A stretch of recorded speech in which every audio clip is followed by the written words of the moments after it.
To many observers, one of the keys to New Zealand's World Cup triumph was Jerome Kaino. Despite amassing 48 caps for the All Blacks since making his debut back in 2006, his performances have often been overshadowed by his back row colleagues. So what's changed? He finished last season as one of the 5 nominees for IRB Player of the Year.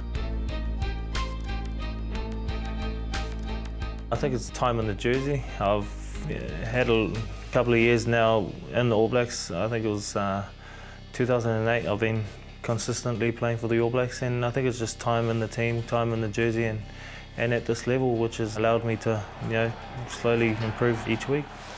Now I've had my times where I've been dropped and haven't had the best campaigns. I'm just thankful for the coaches that they had faith in me and just kept me in there, and that's where I just found my consistency.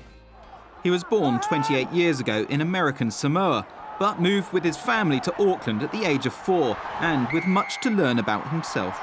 I think with me, I've been a little bit standoffish. It's just me by nature. I think people say I'm shy, but it's just me. I don't like to step out and say things when I should. I've learnt throughout the years that standing back didn't really help me a lot in those earlier stages of my international career, and I'm just glad I just realised it now before it was too late. Following their victory in the inaugural World Cup in 1987, Kaino grew up with a generation accustomed to the peaks of New Zealand's status as the world's #1 side for 3 years, followed by the intense disappointment of their successive World Cup failures. It was a heavy burden to bear for the players. There were times there where the pressure was getting a bit too much, and there was a time there where a certain guy called Dan Carter got injured, and we were just like, far out, what's going to happen now? Credit to our senior players and our coaches who knew that the pressure was going to be there, having the World Cup at home, and I just thought they gave the younger guys and gave the team just tools to deal with all that pressure. The All Blacks' use of a sports psychologist is now widely known. Individual strategies were key. I used to take deep, slow breaths. I just slowly come to grips with it, like halfway through the World Cup.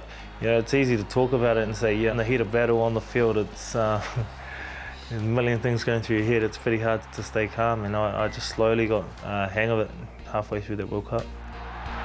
His early potential was finally fulfilled, but the effort of playing in all but 1 minute of the All Blacks matches had taken its toll.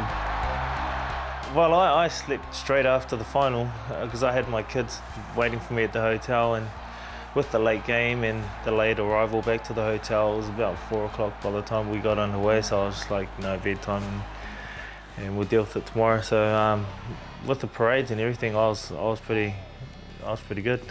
I was meant to be with Isaiah Toiava, but I think he slept in that morning, so I was stuck with Darren Shand, our manager.